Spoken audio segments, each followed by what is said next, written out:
Chapter 3. The Spouter Inn. Entering that gable-ended Spouter Inn, you found yourself in a wide, low, straggling entry with old-fashioned wainscots, reminding one of the bulwarks of some condemned old craft. One side hung a very large oil painting, so thoroughly besmoked, and every way defaced, that in the unequal crosslights by which you viewed it, it was only by diligent study and a series of systematic visits to it, and careful inquiry of the neighbors, that you could anyway arrive at an understanding of its purpose. Such unaccountable masses of shades and shadows that at first you almost thought some ambitious young artist in the time of the New England hags had endeavored to delineate chaos bewitched.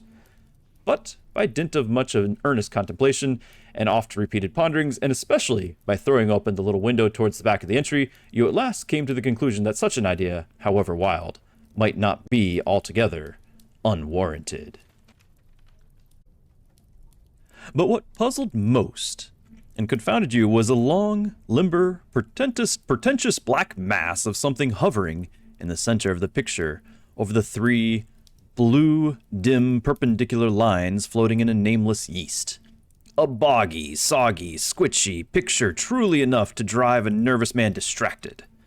Yet, there was a sort of indefinite, half-attained, unimaginable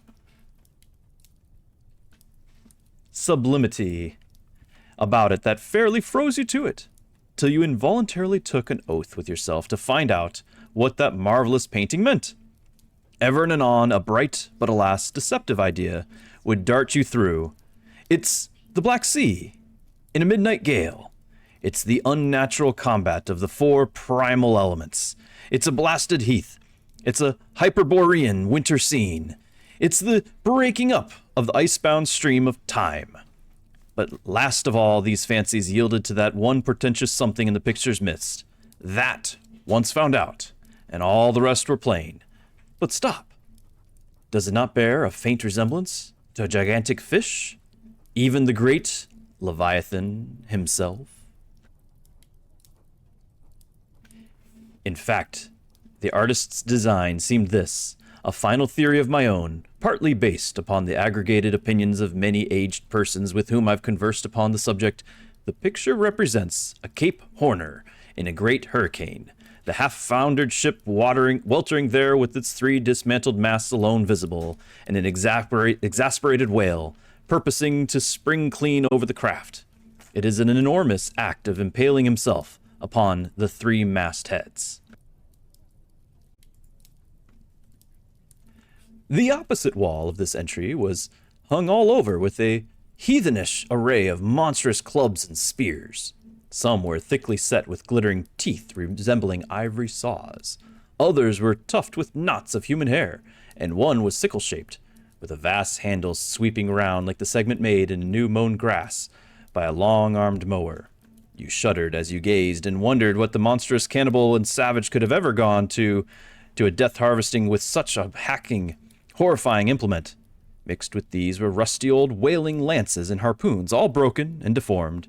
Some were storied weapons. With this one long lance, now wildly elbowed, 50 years ago did Nathan Swain kill 15 whales between sunrise and a sunset. And that harpoon, so like a corkscrew now, was flung in Javan seas and run away with by a whale years afterwards, slain out of the Cape of Blanco.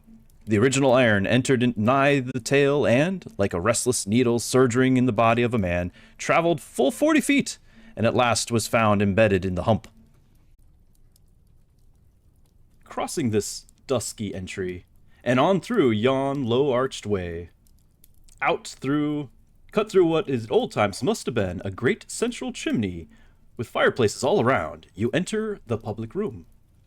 A still duskier place is this, with such low ponderous beams above and such old wrinkled planks beneath, that you would almost fancy you trod some old craft's cockpits, especially of such a howling night, when this corner-anchored old ark rocked so furiously.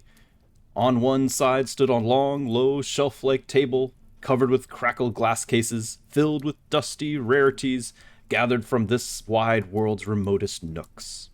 Projecting from the farther angle of the room stands a dark-looking den, the bar, a rude attempt at a right whale's head.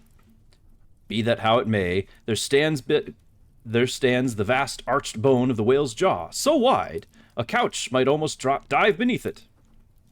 Within our shabby shelves, ranged round the old decanters, bottles, flasks, and in those jaws of swift destruction, like another cursed Jonah, by which name indeed they called him, bustles a little withered old man, who, for their money, dearly sells the sailors deliriums and death. Abominable are the tumblers into which he pours his poison, though true cylinders within, the villainous green goggling glasses deceitfully tapered downwards to a cheating bottom.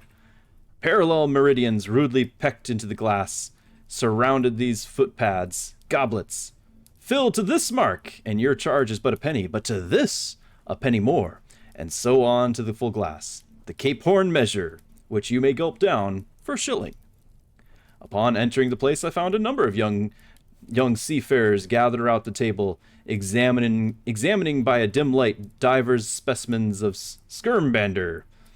I sought the landlord, and telling him I desired to be accommodated with a room, received for answer that his house was full. Not a bed unoccupied, but avast, he added, tapping his forehead.